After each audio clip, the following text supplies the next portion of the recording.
Bienvenidos a Matedumat, mi nombre es Eric y en esta ocasión estamos con el doctor Mario Sánchez del programa de Matemática Educativa en Cicata Legaria. Mario, bienvenido a Matedumat. Eric, me invitaron, Eric, gracias, Eric. Muy bien, nos alegra que estés con nosotros. Yo también, Eric, estoy feliz.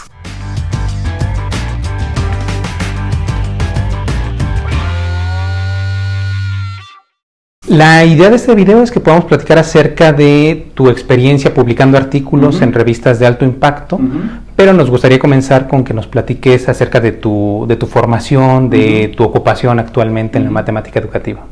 Yo estudié matemáticas en la Universidad de Guadalajara, en la Universidad Pública en Guadalajara. De ahí emigré a la Ciudad de México, aquí, para estudiar en Cinvestav, donde tú y Dina estudiaron, una maestría en matemática educativa, y después fui a Dinamarca a estudiar un doctorado también en matemática educativa y lo terminé en 2010, casi cumplo 10 años, Eric.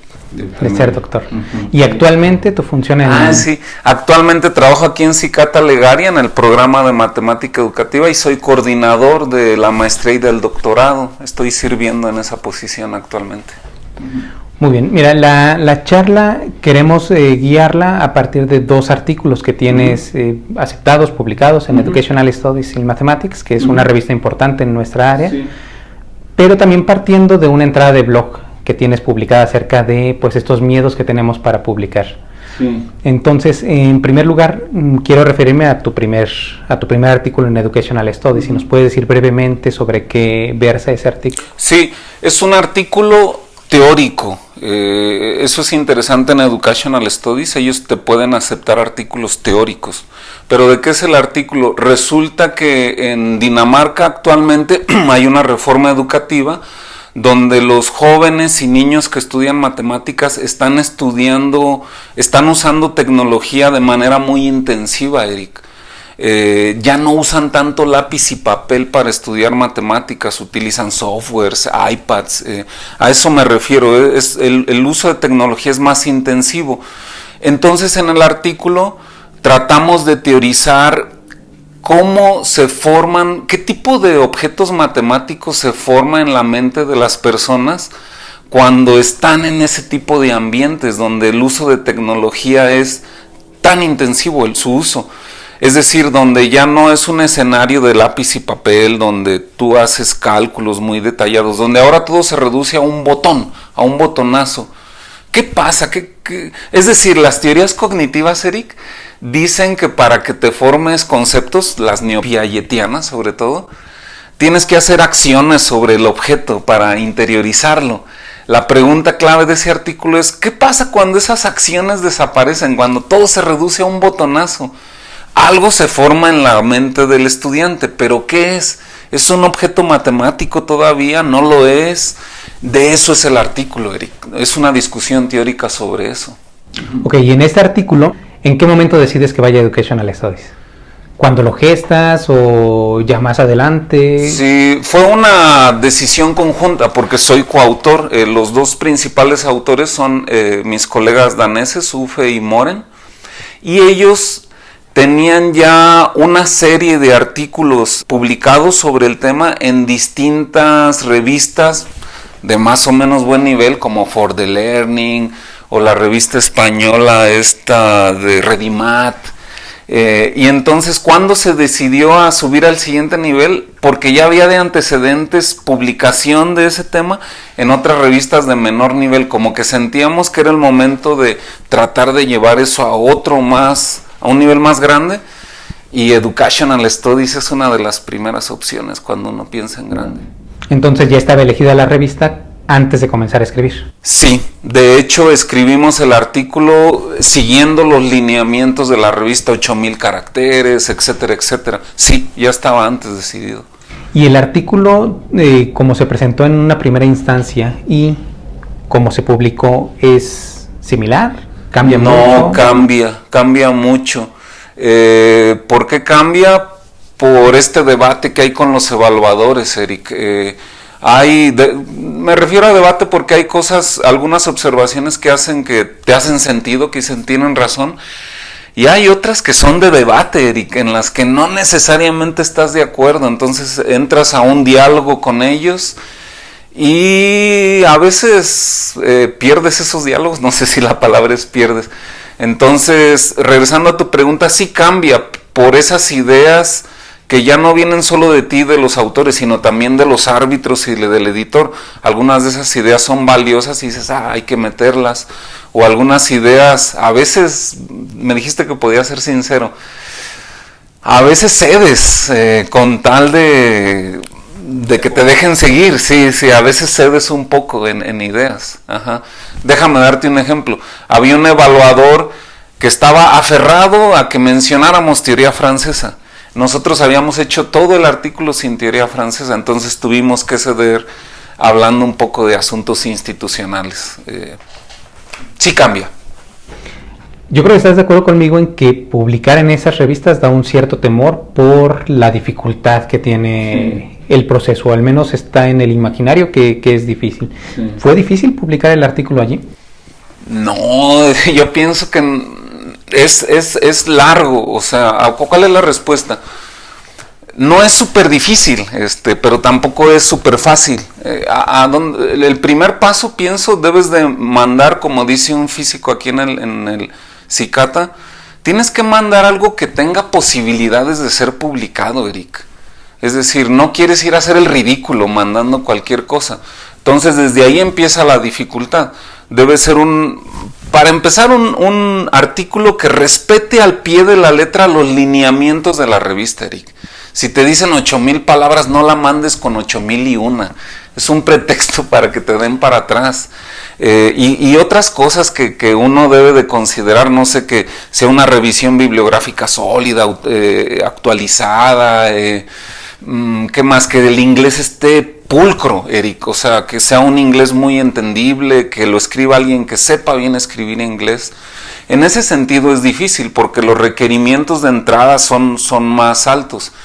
Y luego otro nivel de dificultad es este diálogo que te comentaba, Eric, porque también he aprendido que hay que saber entrarle a ese diálogo, hay que saber responder ese diálogo o ese debate, hay que mantenerte en las ideas que no quieres ceder, y todo eso demanda, es decir, no solo tienes que saber escribir, tienes que saber debatir en un idioma que no es el tuyo, tienes que saber cuándo cedes, en qué cosas no quieres ceder. Tienes que también, pienso, usar al editor de tu parte, o sea, el editor es como un intermediario en ese debate. Entonces, tratar de convencerlo de que no hice este cambio, señor editor, porque mire, ellos no tienen razón. Te voy a dar otro ejemplo. Hay revistas donde este debate es casi nulo, Eric. Me han tocado revistas donde, no voy a decir nombres, donde me han publicado sin pasar este debate, y aquí el debate es más profundo, porque es teórico, porque necesitas cierta cultura general para involucrarte a un buen nivel en esos debates. Entonces sí pienso que tiene otro nivel, pero no es nada del otro mundo tampoco, que digas, wow, no, es imposible, no. Sobre todo cuando lo haces una vez, ves que no es tan difícil. Y en el segundo artículo, quiero unirlo con el primer artículo.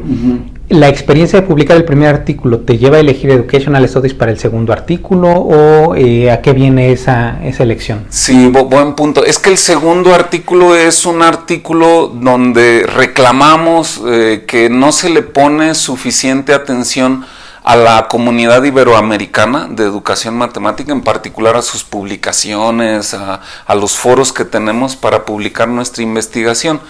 Entonces, era un artículo político, un señalamiento que creíamos que era importante que la comunidad internacional lo conociera, Eric. Es decir, yo pude haber discutido eso en un contexto más iberoamericano, por ejemplo. Pero el punto del artículo justo era que ese argumento lo escucharan los no iberoamericanos. Entonces, regresando a tu pregunta, y de hecho lo decimos en el artículo, una razón es la visibilidad, ¿no? O sea, ir a esa revista es un foro muy visible o de los más visibles, donde te va a leer la gente que es más allá de Latinoamérica.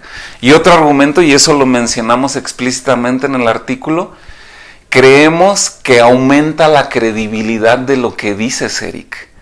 Creíamos que si publicábamos en una revista menos visible nuestro argumento, nuestro argumento automáticamente perdía fuerza.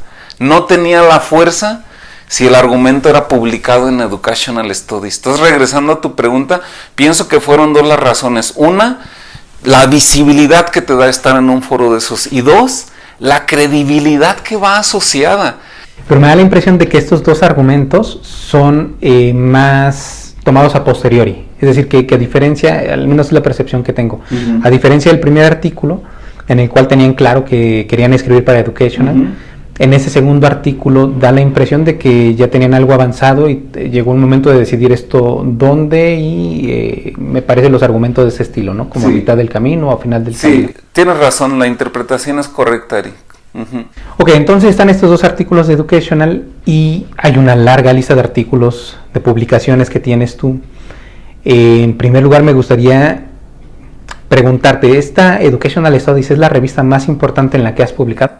Yo pienso que sí.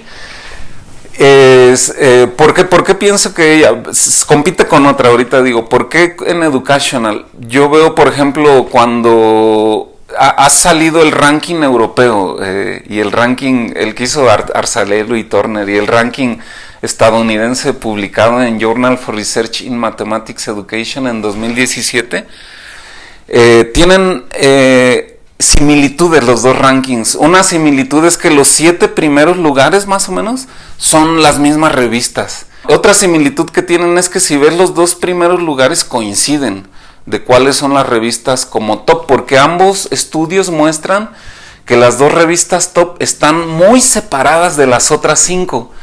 Y esas 2 revistas top es la estadounidense, Journal for Research in Mathematics Education, y Educational Studies in Mathematics. Entonces, y Educational sale en primer lugar en ambos estudios. ¿A dónde voy? Si uno se basa en los rankings, podrías decir que es la más prestigiosa según la comunidad. Y los 2 artículos que tienes, siguiendo la lógica de que es la revista más importante o una de las más importantes, ¿son tus 2 mejores artículos? ¿Te refieres como de mejor calidad? De mejor calidad, algún criterio que tú le quieras poner, los mejores resultados. No necesariamente, Eric. Hay por ejemplo, los 2 artículos de Educational Studies son artículos tirándole a lo teórico, sobre todo el primero.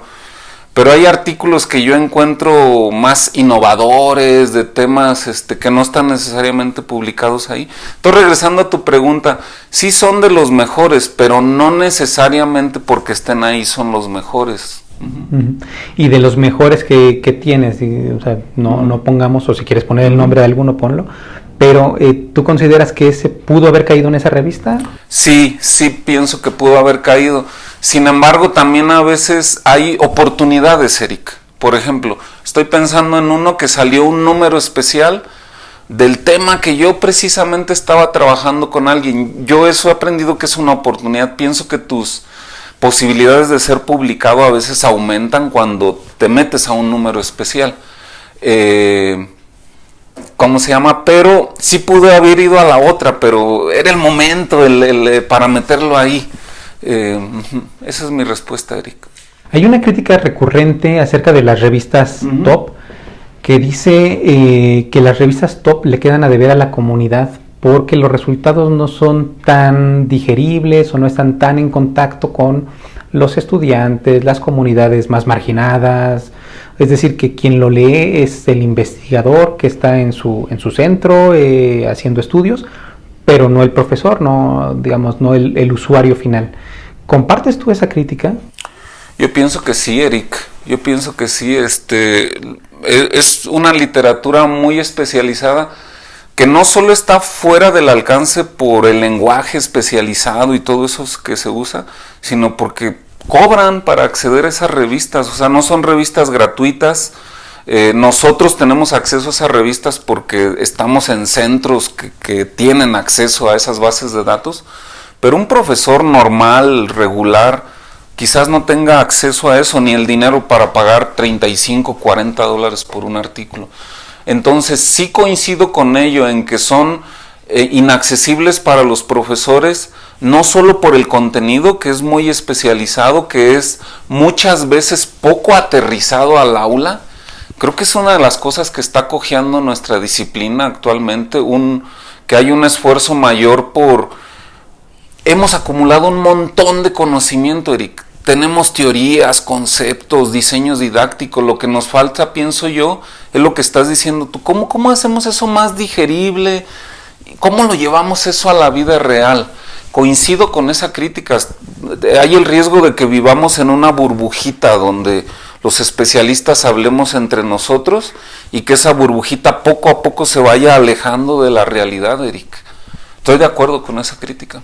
Dentro de las personas que ven el canal, pues hay investigadores en formación, ¿no? Y quizá una de las cuestiones que no podemos tampoco soslayar es las evaluaciones que nos hacen en la investigación, es decir, necesitas publicar en revistas de alto impacto, pero si quitamos esos argumentos de la mesa, ¿por qué un estudiante de doctorado, por qué un investigador que está iniciando con su labor tendría que publicar en estas revistas?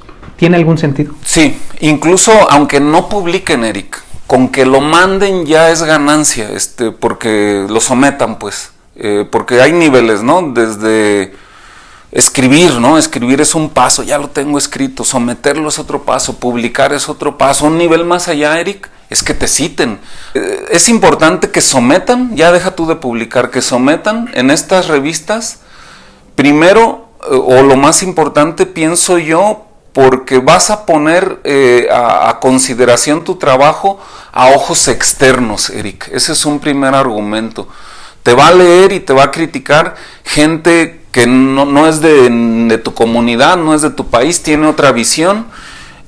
Y dos, usualmente las revisiones son buenas, Eric. Son muy detalladas, muy largas, muy duras, pero por lo mismo buenas. ¿Buenas a qué me quiero decir? Puedes aprender de ellas, Eric. Entonces tiene mucho sentido para mí, si eres estudiante, que envíes ahí, porque aunque te rechacen, es muy probable que te den una evaluación donde te señalen en qué te estás equivocando, cómo puedes mejorar, y esa es una oportunidad de aprendizaje. Lo mismo aplica para un investigador que esté empezando. Vas a tener eso. Es gratis, Eric, no cobran. Bueno, hay revistas que cobran, pero las top no cobran. Tú puedes hacer este proceso de manera gratuita. Esa es otra razón. Lo único, a lo mejor lo platicamos más adelante, es quitarte el miedo, pero yo creo que vale mucho la pena. Y vas a aprender del proceso, ¿no? A ver cuántos evaluadores me dieron, cómo contesto. En suma, Eric, yo creo que la respuesta es sí, vale la pena, no porque te van a dar puntos y eso, porque es una gran oportunidad de aprendizaje, Eric. ¿Y qué tipo de actitud consideras que se debería de adoptar? ¿Sí comenzar desde que estás estudiando el doctorado, cuando recién te graduaste, a mandar artículos a esas revistas top? ¿O más bien ser prudente y comenzar a enviar a otras revistas y una vez que te sientas preparado enviar a revista top? Híjole, esa es una muy buena pregunta, Eric. No sé qué decir. Es que ya lo he pensado y lo he reflexionado con estudiantes. A ver, o sea, la ventaja de lo de top es todo esto, ¿no? Te van a evaluar, vas a aprender, pero como dije, es un proceso un poco estricto, muy estricto, y entonces si no estás bien preparado, si tu trabajo no es sólido, te podrían rechazar. Y tú ya te han rechazado, a mí ya me han rechazado, no se siente bonito que te rechacen. Ya con el tiempo empiezas a entender que el rechazo no es a tu persona, ¿no? Ni a tu carrera, es a un artículo nada más. Pero sobre todo cuando empiezas te pega muy duro, te deprimes, sientes que no sirves para esto. ¿A dónde voy? Veo a veces como un riesgo que personas que van empezando intenten eso, por eso, nada más por la posibilidad de que los rechace y que eso baje su autoestima, los deprima. Eso me preocupa con mis estudiantes. Pero por otro lado, Eric, estoy en un plan que pienso que deberíamos pensar en grande, Eric. Pienso que deberíamos de... Cada día estoy más convencido que no es que ellos, los anglosajones, sean más listos que nosotros, simplemente tienen otras condiciones. Pero nosotros tenemos ideas originales, sabemos tomar datos. Ya me desvié, Eric. Estoy tratándote de comunicar que no sé cómo contestar eso. Por un lado sé que hay riesgos para los principiantes en términos emocionales, que los pueden rechazar y todo eso. Pero por otro lado, sí me gusta decirle a la gente, piensa en grande, lo puedes hacer, porque yo he conocido gente que desde chiquita, desde que eran estudiantes, publicó en Educational, desde antes de que se graduaran. Entonces no sé qué contestar a eso, Eric. Me siento como en una encrucijada, sí. Desde luego creo que una actitud positiva es publicar siempre, ¿no? O sea, lo que vas teniendo, y si es en ese tipo de revistas, pues que mejor, claro que están estos riesgos. Para cerrar la entrevista, me gustaría que hicieras un esfuerzo por sistematizar recomendaciones para una persona que por primera vez se va a animar a enviar un artículo a una revista top. ¿Qué breves recomendaciones le harías? Sí. Yo, por ejemplo, ¿qué recomendación? Ya te mencioné algunas, las voy a repetir. Pienso que el inglés debe estar muy bien, porque puedes poner de malas al revisor. Imagínate que te mandan un artículo en español y que diga, esté mal escrito, es difícil para ti leer, te cuesta, te pones de malas, Eric. Y ese es ya ni te acaban de leer. Entonces, primer recomendación, tu inglés debe de ser lo más pulcro posible. Ahora, no se depriman si no saben inglés. Si saben inglés, pues mándenlo a alguien que se los corrija, se los pula. Si no saben, mándenlo a alguien que lo traduzca.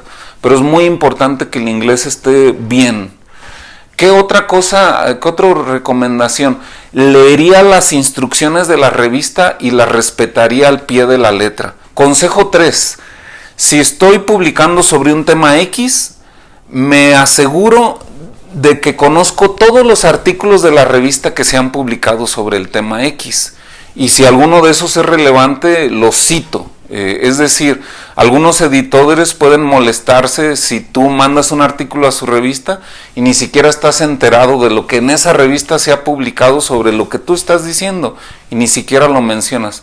Entonces mi consejo es, debes estar bien enterado sobre qué se ha publicado en esa revista sobre el tema que quieres publicar y citar lo que sea relevante. Un consejo número 4, que no tengas miedo, que te animes, es decir, no es imposible hacerlo, hay que pensar positivo, pero manda una propuesta que tenga posibilidades ¿cómo se llama? De triunfar, de que la acepten. ¿Qué más? Pues no sé, yo creo que en términos de la investigación, que la investigación sea bien, que sea rigurosa, que sea una revisión bibliográfica actualizada. ¿Qué más podría decir que es un buen consejo? Sí, ya sé cuál, Eric. Un elemento olvidado que yo creo que juega un rol muy importante, la carta al editor. O sea, yo he conocido gente que manda su artículo a la revista, aquí tengo este artículo para que lo evalúen. Mal, Eric, mal. Debe de ir una carta, ¿cómo se llama? Esa carta es fundamental no solo cuando envías el artículo, en las siguientes etapas, Eric. Cuando envíe el artículo yo digo, editor o editora, le estamos enviando esta propuesta de artículo que se llama de tal manera, es importante la propuesta por tal cosa, vendedor, Eric, esto va a contribuir acá, el artículo tiene aquello, yo creo que va a ser de gran interés para los lectores de la revista tal, estaremos esperando sus comentarios. Eso es muy distinto, Eric. O ya cuando te llega la evaluación, también cuando contestes, la carta es muy importante, Eric. Deben ser un tono muy amable. Eso he aprendido. Por ejemplo, no te conviene pelearte. Aunque estés en desacuerdo con alguien que dijo el editor, no seas grosero con él, sea amable, Entonces yo empiezo las cartas diciendo, le agradecemos mucho que nos dio la oportunidad de revisar nuestro artículo, estamos muy agradecidos por los comentarios de los editores anónimos y de usted mismo, los cuales sin duda han ayudado a fortalecer este artículo. Le estamos adjuntando una versión revisada de nuestro artículo, los cambios más significativos son pero enseguida va a encontrar con detalle todos los cambios que hicimos y línea por línea, Eric. Si el árbitro dijo, me gustó mucho su artículo, lo copio y le contesto, muchas gracias, a nosotros también nos gusta. Dice, en la página 3 deben corregir esto, lo corregimos. Cada línea, lo que te dijeron, que no quede ningún comentario de ellos sin comentar, sin reaccionar a ellos. Puntual, lo puse en tal página. Es decir, una carta que agradezca a las personas el esfuerzo y una carta que les deje muy claro los cambios que hiciste, dónde están esos cambios en el artículo, si no hiciste ese cambio, ¿por qué no lo hiciste? Esos son los lugares para debatir. No lo hice porque no estoy de acuerdo de esto, cambia la visión. Creo que un elemento muy fundamental es la respuesta que das, que debe de ir complementando tu artículo. Es tan importante como el artículo y a veces tan larga como el artículo, Eric, la carta. Me ha tocado escribir cartas larguísimas, pero pienso que esa carta, ponte en el lugar del editor. Si alguien manda, aquí ya revisé mi artículo, aquí lo tiene, busque usted dónde están los cambios. No, les incrementa. El chiste de esas cartas es ponerlos de buen humor, facilitarles su trabajo. Mire, vaya a esta página, ahí va a encontrar lo que me dijo. Eso ayuda muchísimo, Eric. Y si no lo haces, las llevas de perder, Eric. Yo creo que otra recomendación puede ser la paciencia. ¿Cuánto tiempo te llevó desde que inició el proceso a que terminó en promedio? Yo creo que en las revistas de alto impacto el tiempo es entre un año cuando es rápido y 1 año y medio, yo pienso que en promedio, y se puede ir hasta 2 años, Eric. Entonces sí hay que tener paciencia. Muy bien. Bueno, Mario, pues no dudo en que esta entrevista que te hicimos, breve, pero la verdad es que bastante llena de información, le va a ser de utilidad a las personas que ven el canal, que quieren publicar, que no se animan a publicar en estas revistas. Entonces, pues te agradecemos tu tiempo, tus enseñanzas que estás dejando en este video. Y pues ojalá que en algún otro momento puedas colaborar nuevamente con Matedumat. Sí, con mucho gusto, es un placer y estoy esperando leer sus artículos y citarlos. Gracias, bueno, pues muchas gracias, Mario. De nada, nos vemos. Bye.